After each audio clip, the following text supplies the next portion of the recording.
Olá pessoal, trago para vocês algumas provas externas e comentários de alguns comentaristas bíblicos mostrando que a filha de Jefté foi de fato sacrificada. E não adianta os cristãos tentarem falar bobagens sem sentido e acharem que essas bobagens convencem uma pessoa que de fato conhece a Bíblia e a sabe interpretar. Provas do sacrifício da filha de Jefté. Serei breve, a intenção aqui é só mostrar que existem provas externas também à Bíblia de que haviam pessoas no passado que liam essa passagem e entendiam que de fato a filha de Jefté foi sacrificada e que era costume dos hebreus fazerem isso. Expositório Bíblia Inglesa. Comentário de Ellicott para leitores de inglês. Quem fez com ela de acordo com seu voto. Isso aqui se referindo ao sacrifício da filha de Jefté. Neste eufemismo, tem passagem que fala, fez com ela de acordo com seu voto. Então, ele considerou um eufemismo. Nesse eufemismo significativo, o narrador baixa o véu, como se estremecesse sobre o terrível sacrifício. Claro, fez com ela segundo o voto dele. Só pode significar a oferecer em holocaustos.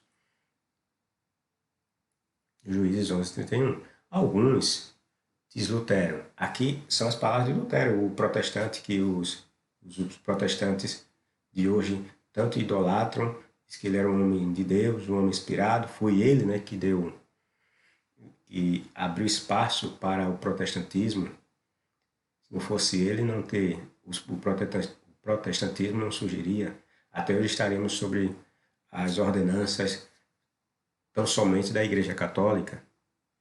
Pois Lutero, veja o que Lutero entendia dessas passagens da filha de Jefté. Alguns, diz Lutero, afirmam que ele não a sacrificou. Mas o texto é claro o suficiente. A tentativa iniciada primeiro pelo rabino Kinki ou Kinshi, e fazer isso significar mantê-la solteira até a morte, isto é, encerrá-la em um celibato sagrado, é uma mera sofisticação das escrituras simples. Ou seja, Lutero está dizendo que esse rabino que inventou essa história dizendo que a filha, o rabino é um judeu, né? Dizer que a filha de Jefté não foi sacrificada, não. Ela foi colocada num celibato, num celibato. Então, Lutero diz que isso aí é uma sofisticação das escrituras. Era um eufemismo, que ele realmente a matou de acordo com seu queremer. Claro, não apenas pelas palavras simples, mas também pelas seguintes razões. Os costumes daquela época não sabiam nada sobre tratar as mulheres como freiras. Se houvesse qualquer instituição de vestais entre os judeus, sem falta teríamos ouvido falar dela. Nem o destino da filha de Jefté teria sido aqui considerado e representado como excepcionalmente trágico. Existem analogias bíblicas decisivas para o voto de Jefté, tomado em seu sentido mais literal. Por exemplo, Abraão, Gênesis 23:3, Saulo, 1 Samuel 14:44. Existem analogias pagãs, ele falou das analogias dentro do texto bíblico. Essas referências apontam que havia sacrifícios humanos entre os hebreus. E agora ele apresenta analogias pagãs em que aconteceram sacrifícios similares ao que aconteceu à filha de Jefté. Tanto orientais, 2 Reis 3:27, Amós 2:1, quanto clássicas. Assim, Idomeneus realmente sacrificou seu filho mais velho em seu voto exatamente semelhante, e Agamenon, sua filha Ifigênia. Os antigos judeus, que conheciam muito melhor do que nós os pensamentos e costumes de sua raça e o significado de sua própria língua, sempre entenderam que Jefté ofereceu literalmente sua filha como holocausto. Os próprios judeus, hebreus, entendiam essa passagem como que, de fato, a filha de Jefté havia sido sacrificada. Está vendo? O Targum de Jonatas acrescenta as palavras: era um costume em Israel. A explicação: para que ninguém fizesse seu filho ou sua filha em holocausto, como fez Jefté, e não consultou o sacerdote Finéias. Se ele tivesse feito isso é esse Targum de Jonathan que fala isso. Se ele tivesse feito isso, ele a teria redimido com dinheiro. Ou seja, esse Targum mostra que houve de fato o sacrifício. Embora o Targum queira dar uma amenizada, dizendo que só fez porque foi mais por ignorância de Jefté, que não fez a consulta ao sacerdote Finéias. Era ele que era o sacerdote na época. Se ele tivesse feito isso, ele a teria redimido com dinheiro. Isto é, Finéias teria decidido que era menos crime resgatar tal querem do que oferecer um sacrifício humano. Porque há algumas passagens na Bíblia que fala que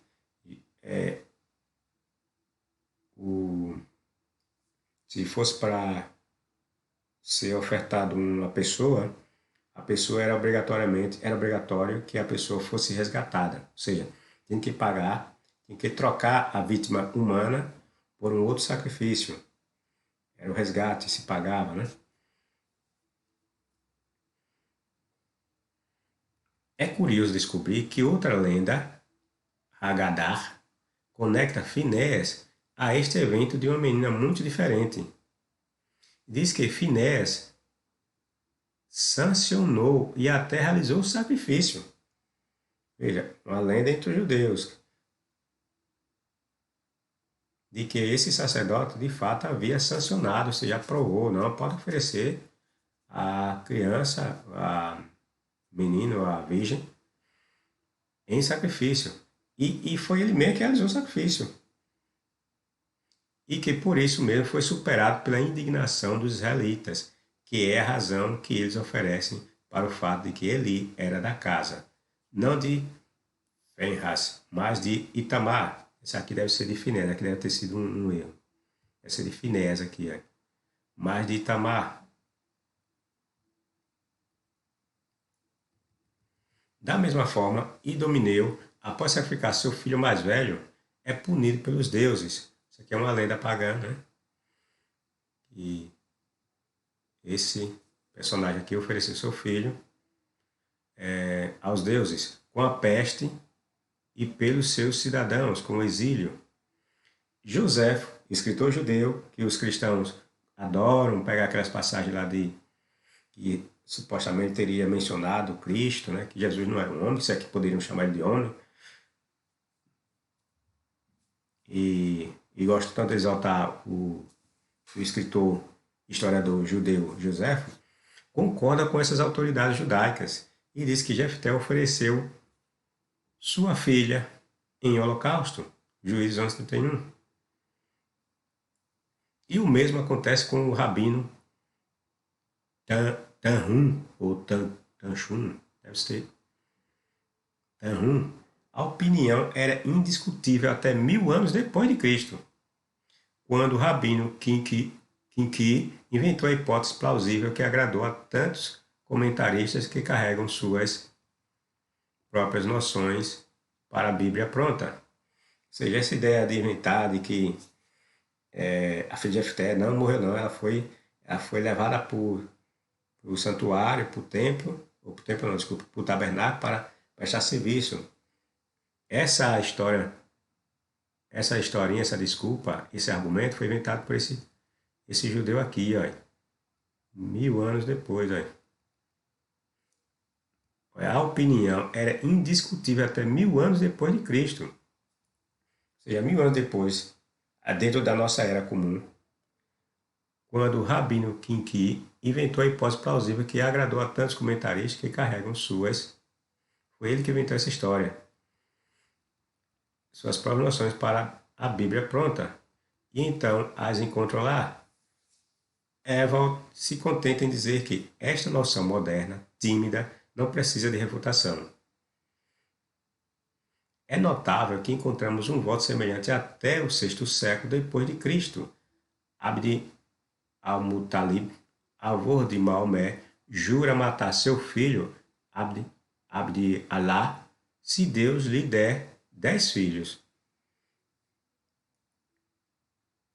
Ele teve 12 filhos, mas quando ele deseja cumprir seu voto, os coreanos interferem e Abd al-Muttalib, a pedido de uma sacerdotisa, dá 100 camelos como resgate. Ou seja, ele prometeu dar ao seu filho em troca de 10 filhos, se tivesse, mas no final ele troca o filho que ia ser oferecido por 100 camelos como resgate.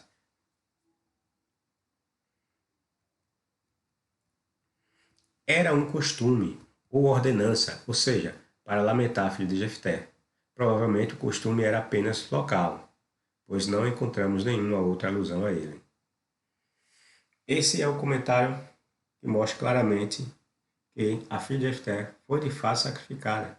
E Lutero acreditava que de fato entendia aquela passagem como um sacrifício. De fato, que ocorreu. E que mais tarde, 1000 anos depois, surge esse outro rabino com essa ideia. Mas foi ele que inventou essa ideia de que a filha de Jefté não foi sacrificada, foi oferecer serviços no templo como se fosse uma vestal. Mas o próprio comentário que nós vimos disse que não existia essa história de vestais lá no templo dos judeus. Isso é uma hipótese, um argumento falível, falho. Comentário de Benson. O que é que esse Benson diz? Fez com ela que a filha de Jefté não foi sacrificada. Isso aqui está dizendo que ela não foi sacrificada, mas apenas devotada à virgindade perpétua. Aparece em 1 de Juízes 11, 37 e 38, onde lemos que ela chorou, não sua morte, que tinha sido a principal causa de lamentação, se isso tivesse sido jurado, mas sua virgindade. Isso aqui podemos ver que isso aqui é um enganador, né? É um comentarista enganador, que nós vimos no texto claramente que ela chorou. A questão de chorar pela sua divindade é porque ela não ia se casar, porque ia morrer. Deste versículo, onde depois que o escritor sagrado disse que ele fez com ela de acordo com seu voto, ele acrescenta por meio de declaração sobre a questão daquele voto, e ela não conhecia nenhum homem. Não explicou nada, né? Só embromou, não explicou nada. Já o comentário conciso de Matthew Henry. Vamos ver o comentário desse aqui. Várias lições importantes devem ser aprendidas com o voto de Jefté. Pode haver restos de desconfiança e dúvida, mesmo nos corações dos verdadeiros e grandes crentes. Nossos votos a Deus não devem ser como uma compra do favor que desejamos, mas para expressar gratidão a Ele. Precisamos ser muito bem aconselhados ao fazer votos para não nos enredarmos. O que juramos solenemente a Deus devemos cumprir, se for possível e lícito, embora seja difícil e penoso para nós. É bom que os filhos, obedientes e alegremente, se submetam aos pais no Senhor. É difícil dizer o que Jefté fez no cumprimento de seu voto. Mentira. Nós sabemos o que foi que ele fez. Ele matou a filha e ofertou a Jeová. Não tem nada a dizer que é difícil de sabermos o que Jefté fez no cumprimento de seu voto. Mas acredita-se que ele não ofereceu sua filha. Quem é que acredita? Aquele rabino que inventou a história. Está entendendo? E que todos depois, os cristãos depois, compraram essa história, inventaram. Como o holocausto. Lógico que ele ofereceu o holocausto à sua filha. O texto é claro. Tal sacrifício teria sido uma abominação para o Senhor. Supõe-se que ela foi obrigada a permanecer solteira. e além de sua família. A respeito desta e de algumas outras passagens da história sagrada, sobre as quais os eruditos estão divididos e em dúvida, não precisamos nos perplexos. Que é necessário a nossa salvação, graças a Deus, é bastante claro. Ou seja, está embromando, querendo disfarçar o que de fato aconteceu e apresentar apenas crença. Ele não se atém aos fatos ou ao contexto. Né? Se o leitor se lembrar da promessa de Cristo a respeito do ensino do Espírito Santo e se colocar sob esse mestre celestial, o Espírito Santo guiará toda a verdade em cada passagem, até onde for necessário ser compreendido. Blá, blá, blá, blá, blá, e não explicou nada. Ou seja, a tentativa é esconder o sacrifício. Diz que não houve sacrifício, mas não tem prova que não houve. Nós temos as provas de que houve, de fato. E já os cristãos, como esse aqui, esse comentarista, desculpe, ele tenta induzir aquele que não sabe, né, a imaginar que ali não houve sacrifício. Notas de Burns sobre a Bíblia. Cuidado com a minha virgindade.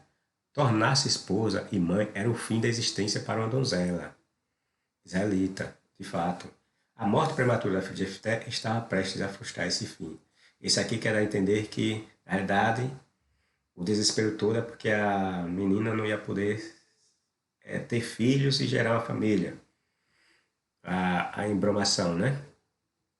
Enganação. Comentários da Bíblia de Jamieson Fawcett Brown. Jefté veio a Mispá, em sua casa, e eis que sua filha saiu ao encontro dele com barris e danças. O retorno dos vencedores foi saudado, como de costume, pela aclamação jubilosa de um bando feminino. 1 Samuel, capítulo 18, versículo 6. Cujo líder era a filha de Jefté. Isso é só embromation, né? O texto não fala nada que a filha de Jefté era a líder de nada. O voto estava completo em sua mente e é evidente que não havia sido comunicado a ninguém. Caso contrário, precauções teriam sido tomadas para colocar outro objeto em sua porta.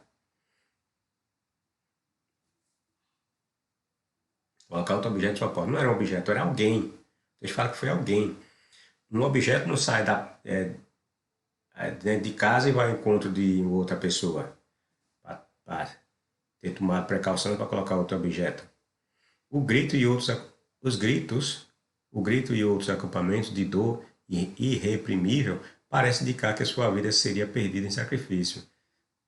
Ele mesmo confessa, né, que aquelas expressões, tanto do pai, ai minha filha, e da filha, mostra que de fato aconteceu um sacrifício.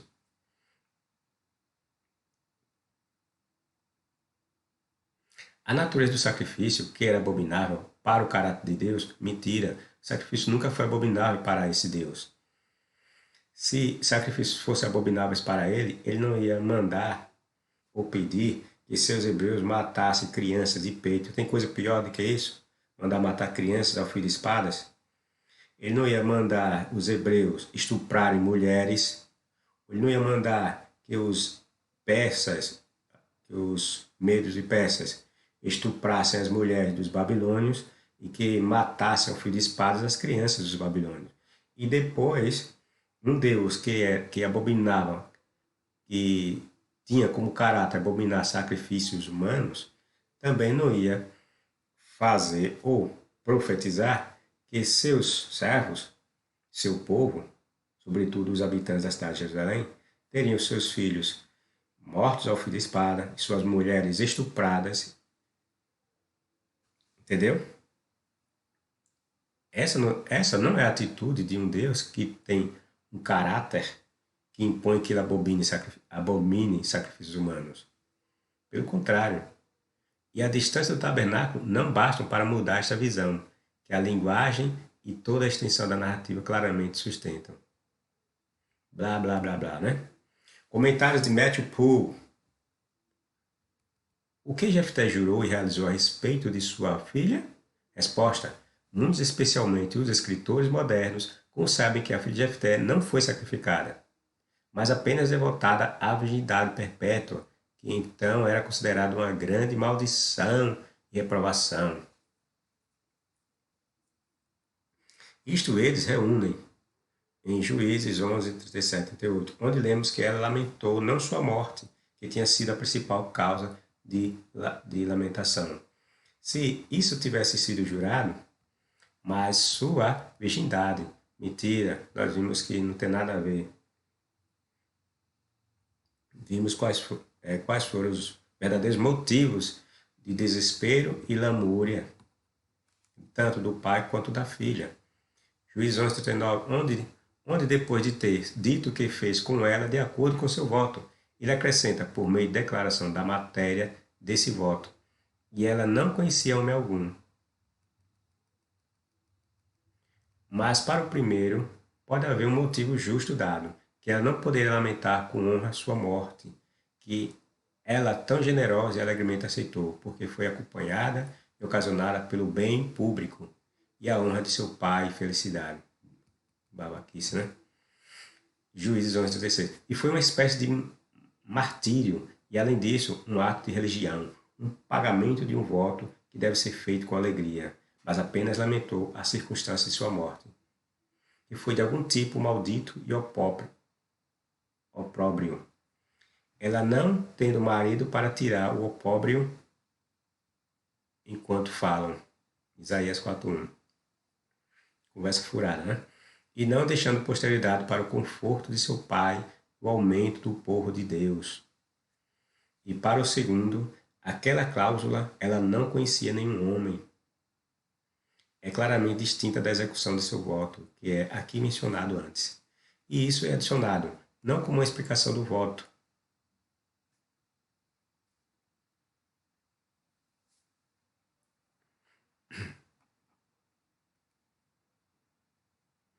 mas como uma circunstância agravante, que este foi executado quando ela ainda não conhecia nenhum homem. Além disso, essa opinião parece sujeita a objeções pesadas. Não há exemplos em todas as escrituras de qualquer mulher que foi obrigada à virgindade perpétua, por qualquer voto próprio, muito menos pelo voto de seus pais. Nem os pais têm tal poder sobre seus filhos, seja pela lei da natureza, seja pela Sagrada Escritura.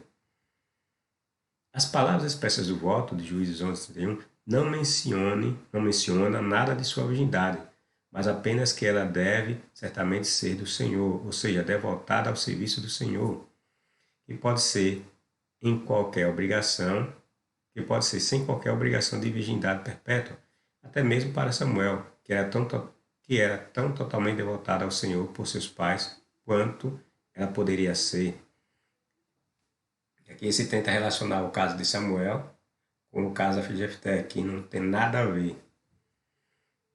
E Sansão, que foi consagrado, tanto Samuel quanto Sansão eram nazireus, daí o voto de devoção deles. Né? Mas esses nazireus, eles não eram ofertados em sacrifício queimado, tem nada a ver.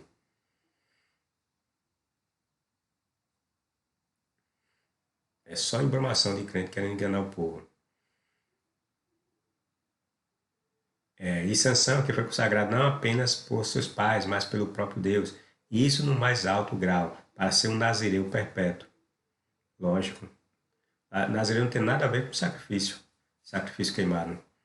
Ainda não foram proibidos o casamento, nem nenhuma das pessoas mais sagradas, levitas, os sacerdotes ou sumos sacerdotes.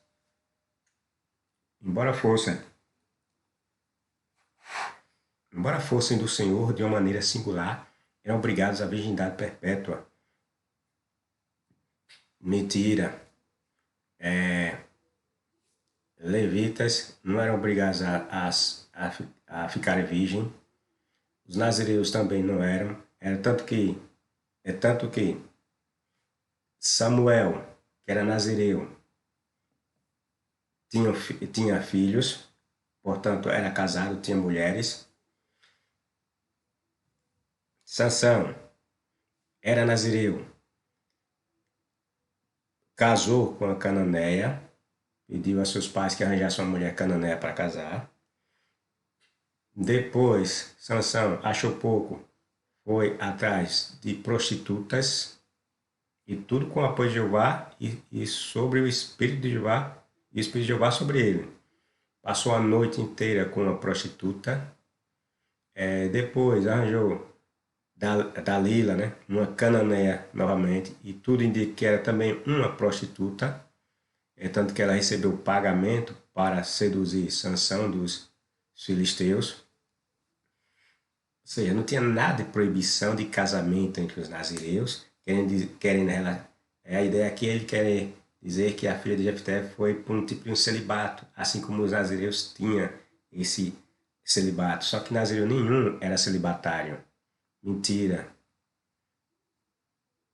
Eram obrigados à virgindade perpétua, e portanto, se ela não fosse oferecida em holocausto, como os autores dessa opinião dizer, mas só foi consagrada a Deus. Não houve ocasião para lamentar sua virgindade, a qual por tudo que aparece, ela não estava ligada.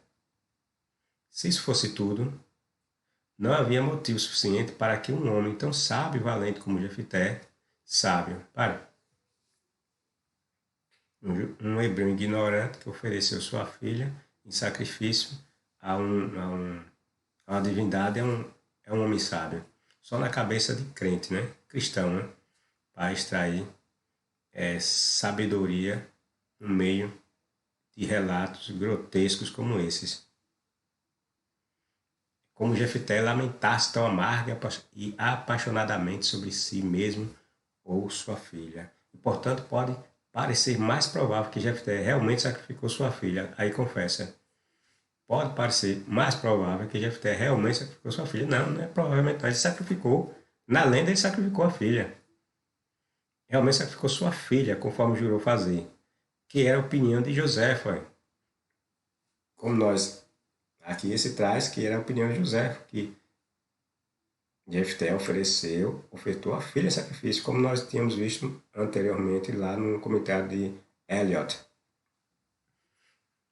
O judeu e do Parafrasate Caldeu e de vários médicos judeus, e quase todos os pais antigos e muitos escritores eminentes, todos eles acreditavam e liam essas passagens e entendiam que Jefté ofereceu a filha em sacrifício e concorda melhor com as palavras do voto proferido em Juízes 11:31.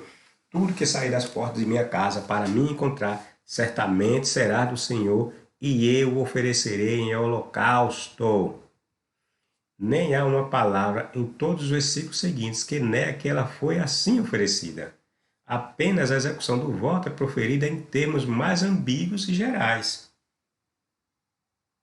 Em toda razão e pelas leis de boa interpretação, como nós estamos fazendo aqui, a boa interpretação deve ser limitada e explicada pela descrição mais clara e particular dela.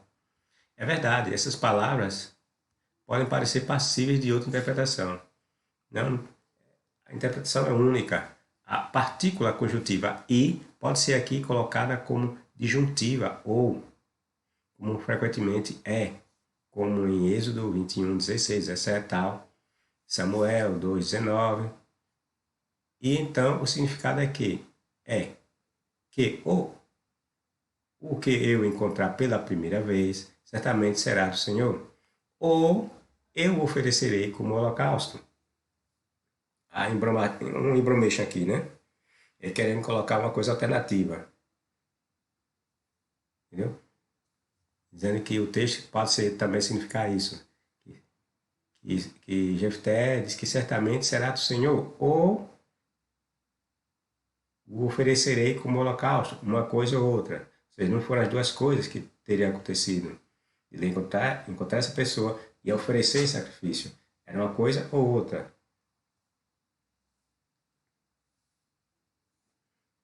A saber, se é uma criatura digna de ser oferecida. Do contrário, dizem eles, se um cachorro ou um asno o conhecesse primeiro, ele deveria ser obrigado a oferecê-los? O que era contra a lei? Foi aquilo que nós falamos lá no meu texto, né? Por acaso ia sair um cachorro, um gato? E se saísse esses? Por acaso ele oferecer em sacrifício? Já que essas coisas não podem ser ofertadas em sacrifício ao Deus hebreu.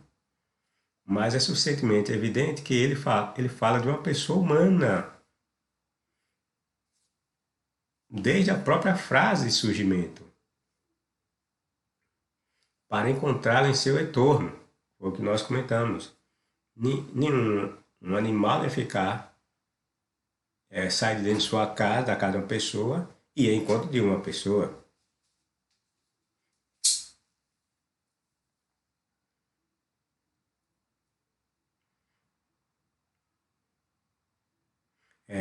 Que claramente defende um plano para encontrá-lo, propositalmente para felicitar seu retorno.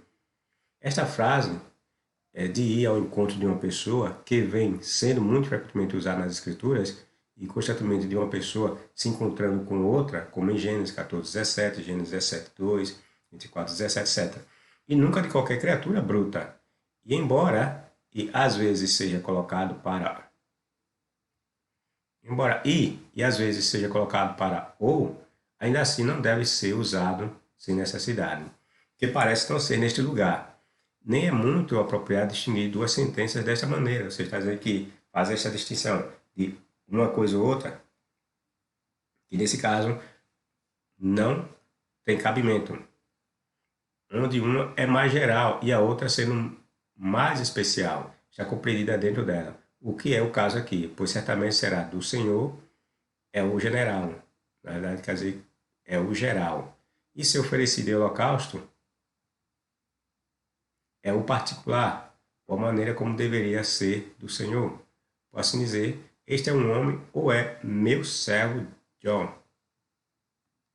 Porque o último ramo está contido no primeiro, portanto, em todas as alegadas instâncias onde e é colocado para ou, eles são duas pessoas ou coisas distintas, e não uma compreendida dentro da outra, como em Êxodo 21:17, pai ou mãe. 2 Samuel 2:19, mão direita ou esquerda. Mas a grande objeção contra esta opinião é esta, que parece um ato horrível, diretamente contrário à lei da natureza e às escrituras claras, sacrificar assim sua própria filha, que parece totalmente incrível, ou que um homem como Jefté, tão eminente por sua piedade, conversa de crente, né? Achar que havia hebreu piedoso.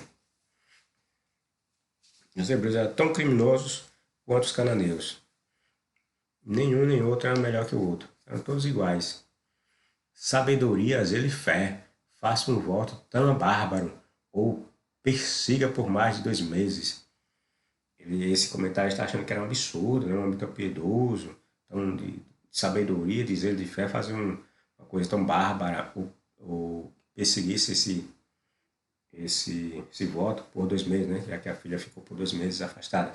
Que nenhum dos sacerdotes daquela época deveria informá-lo da ilegalidade de executar um voto tão perverso e da liberdade que ele tinha para resgatar tal voto em virtude de Levítico 27:2, que diz que a vítima humana deveria ser resgatada. Ou que Jefté não receberia informações de bom grado, especialmente onde fosse tão agradável a seu próprio interesse e afeição natural. Ou que os sacerdotes e o povo permitiriam que ele executasse sua própria filha e não antes impedi-lo pela força, como fizeram depois com Saul, que jurou a morte de Jonatas. Está tentando relacionar coisas distintas que não tem nada a ver com a situação de Jefté. Tem nada a ver. Essas e outras dificuldades confesso que existem no caso, mas algo pode ser verdadeiro e justo para acalmar a aparente monstruosidade deste ato. Coitado. Estes foram tempos de grande ignorância. Isso agora diz que a época de Jefté era um tempo de grande ignorância, como sempre foi um tempo de ignorância. Né? Até no tempo de Jesus era um tempo de pura ignorância. Os cristãos ainda se esquecem de que acham absurdo de o Deus hebreu pedir sacrifício humano, só que Jesus foi um sacrifício humano. O Deus hebreu pediu o seu filho como sacrifício. É tanto que Jesus é conhecido como o Cordeiro de Deus. E para que servia um cordeiro nas mãos do Deus hebreu? Para ser sacrificado.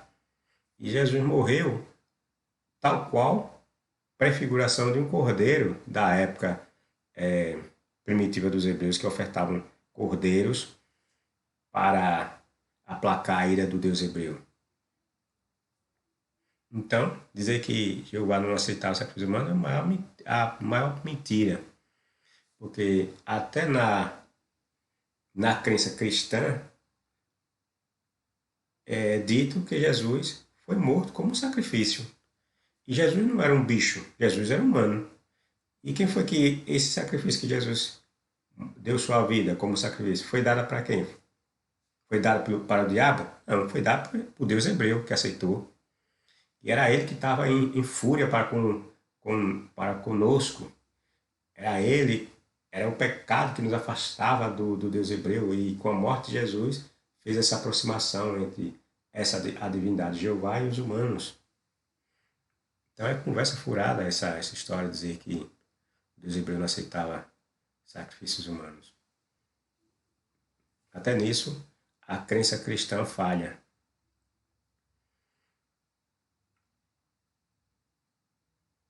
Estes foram tempos de grande ignorância geral e corrupção da religião, em que os israelitas apostataram de Deus e aprenderam e seguiram as práticas e adorações das nações pagãs. Mentira, os judeus nunca se apostataram. Eles sempre fizeram isso porque faziam parte daquele povo. A presença de apostasia ela é criada pelos escritores monoteístas que introduzem a ideia do Deus único, do Deus verdadeiro. Daí, aparentemente, certas passagens parecer-nos que havia hebreus que se desviavam e iam adorar outros deuses. Mas quando nós analisamos todo o contexto, nós podemos notar que, na verdade, os hebreus adoravam vários deuses, eles eram politeístas, dos quais este era oferecer sacrifícios humanos a Moloch, embora agora pareçam ter se arrependido e abandonado seus ídolos. Ainda assim, parece que ainda retém parte do fermento antigo, isto entre o resto, para que possam oferecer sacrifícios humanos, não a Moloch, como haviam feito, mas ao Senhor. Enquanto alguns dos escritores judeus fingem que Finésio estava vivo nessa época e contar uma bela história a respeito dele e de Jefité, em que ambos permaneceram em seus termos e nenhum dos dois iria falar com o outro sobre o assunto. No entanto, é mais do que provável que Finés já tivesse morrido muito antes dessa época, e quem quer que fosse o sumo sacerdote parece ser culpado de grosseira ignorância ou negligência, de modo que o escritor erudito tardio concebe que esta foi a razão pela qual o sacerdócio foi tirado dele, e dessa linha e traduzido para a linha de Tamar, o que foi feito no tempo dos juízes, como pode ser deduzido em 1 Samuel 2,35. Que uma especulação, né, desse comentarista tentando amenizar a situação. Além disso, Jefté, embora agora um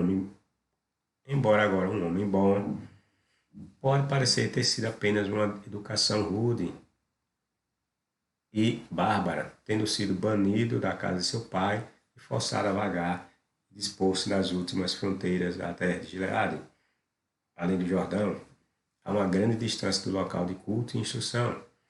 Nem é estranho que os sacerdotes e o povo fizessem não resistir a Jefté neste empreendimento, em parte porque muitos deles podem estar sob a mesma ignorância e erro de Jefté, em parte porque sabiam que Jefté era um homem corpulento, decidido e turbulento, e tinham medo de se opor a ele em um assunto em que ele parecia ser tão peremptório e suas pessoas e famílias não estavam muito preocupadas. Blá, blá, blá, blá, né? Este erro de Jefté e do resto daquela época não foi sem alguma aparência plausível de garantia do texto sagrado, mesmo de Levítico 27, 28, 29, onde é expressamente fornecido que nenhuma coisa devotada, seja homem ou seja besta, deve ser redimido, mas certamente deve ser executado. Um lugar que não é estranho que um soldado, em uma era tão ignorante, se engane, vendo até mesmo alguns teólogos eruditos, nesta era conhecida e capelos entre os demais, caíram no mesmo erro e justificou a ação de Jefté daquele lugar. E embora eu não duvide que eles corram para o outro extremo, como os homens comumente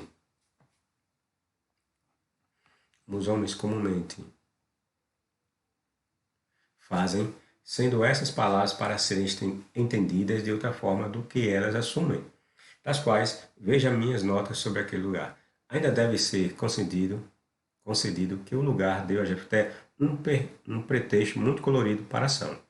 Sendo impulsionado pelo zelo por Deus e pela consciência de seu voto, ele poderia ser facilmente induzido a isso. Embora isso fosse um pecado nele, ainda assim era apenas um pecado de ignorância, que portanto foi esquecido por um Deus misericordioso e não reprovado por nenhum homem santo de Deus. Pois que idiotice, né? Esse comentário. Provavelmente é concedido que os gregos... ela não conhecia nenhum homem, a saber, carnalmente, ela morreu virgem. Exposição de Gil da Bíblia inteira. E aconteceu que ao fim de 2 meses ela voltou para seu pai, pois o pedido que ela fez não era um pretexto para escapar de suas mãos, mas tendo feito o que se propunha a fazer, e tendo chegado o tempo fixado, voltou para casa seu pai e se entregou a ele, que fez com ela de acordo com o voto que ele havia feito. Mas o que ele fez é uma questão que não é facilmente resolvida. Mentira, é facilmente resolvida. Ele foi e sacrificou a filha. Alguns acham que ele realmente a sacrificou. Não, eu acho não. Ele foi e sacrificou a filha, por meio de um sentido errado de Levítico 27 e 29. Que sua ação é explicada por viver uma vida militar em uma parte distante do país. Não tem nada a ver. Em uma época em que a idolatria havia prevalecido grandemente em Israel, e em um grau como não havia antes. E sem dúvida que amo dele, sacrificando crianças a Moloque. Jefté poderia pensar que, embora isso fosse pecado, o sacrifício poderia ser aceitável ao Senhor, especialmente desde que seu voto, como ele pensava, o obrigava a isso. E até, não ele pensava, o voto, a lei dizia que tinha de ser cumprido. O obrigava a isso. E até que ponto o exemplo de Abraão, oferecendo seu filho Isaque, pôde encorajá-lo a isso. Não pode ser dito, desta mente estava Joséfo, Jonathan ben Uziar, o targumista, e alguns outros escritores judeus, e muitos dos antigos pais cristãos, e muitos autores modernos de todos os nomes entre os cristãos, e tem-se pensado que a história de Ifigênia, que Capelos pensa, é o mesmo com Efigênia, né? Isto é, a filha de Jefté, e foi morta por seu pai Agamenon,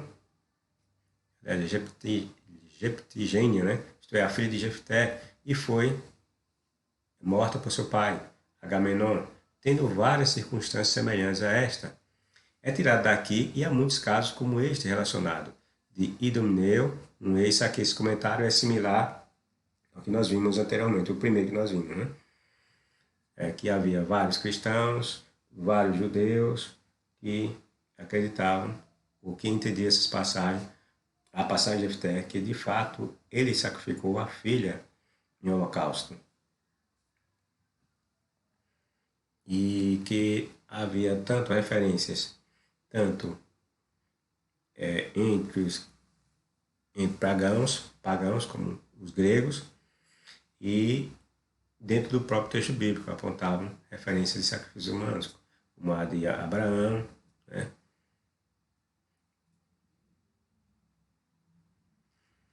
Um rei dos cretenses que, em seu retorno após a destruição de Troia, estando em uma tempestade, jurou, se fosse salvo, que sacrificaria o primeiro que encontrasse aos deuses. E como era seu filho, que ele encontrou pela primeira vez, ele o sacrificou. Ou como outros dizem, teria feito isso, mas foi impedido pelos cidadãos e que, por causa disso, o expulsaram de seu reino. Mas outros são de opinião que o que Jefté fez, de acordo com seu voto, foi calar sua filha, separá-la da companhia dos homens e obrigá-la a viver solteira todos os dias. E, portanto, diz-se que ela lamenta sua virgindade. Foi o famoso rabino, né, que inventou essa história mentirosa, o Kinki ou Kinshi, e Ben Melech, Dizem que ele construiu uma casa para ela sem a cidade, onde ela morava sozinha e não conhecia nenhum homem. Conversa furada. E onde seu pai a sustentava e a obrigava a viver todos os seus dias. E a Barbinel pensa que os romanistas, desde então, aprenderam a construir seus claustros para colocar suas freiras. E assim, Ben Gerson interpreta este voto de ela ser separada dos homens e devotada ao serviço de Deus. E qual é o sentido de muitos intérpretes cristãos? Agora, embora Jefté não tivesse tal poder sobre sua filha, a ponto de obrigar a virgindade perpétua, nem seu voto o obrigou a isso, pois as pessoas devotadas ao Senhor não eram obrigadas a se abster do casamento. Esse aqui coaduna com o que eu havia dito, que não existia esse celibato entre os judeus, nem mesmo entre os nazireus existia esse negócio de celibato. Nem tivemos qualquer exemplo de vida monástica naquela época, nem entre os judeus, em qualquer época. No entanto, como ele fez algo errado, aquele pensava que seu voto o obrigava, alguém ficaria bastante tentado a pensar em caridade para com ele, que dos dois males ele menos fez, pois se ela foi condenada à morte, isso deve ser feito pelos magistrados ou pelos sacerdotes, ou pelo próprio Jefté, nenhum dos quais é provável. E ela não conhecia nenhum homem, nunca se casou, mas viveu e morreu, virgem. E era um costume em Israel. O Targum acrescenta, para que um homem não oferecesse seu filho ou sua filha em holocausto, como fez Jefté, o gileadita, e não consultou Finés, o sacerdote, pois se tivesse consultado Finés, o sacerdote, ele a teria resgatado com um preço. Então, Jaquir, ou Jaxi, de acordo com Levítico 27,4, mas cada um ficou com sua honra, como os judeus dizem. O Jefté, sendo um rei, não iria para Finés, e Finés, sendo um sumo sacerdote, e filho de um, ou sumo sacerdote, não iria a um plebeu. E assim, entre os dois, a donzela estava perdida, mas o costume refere-se ao que segue.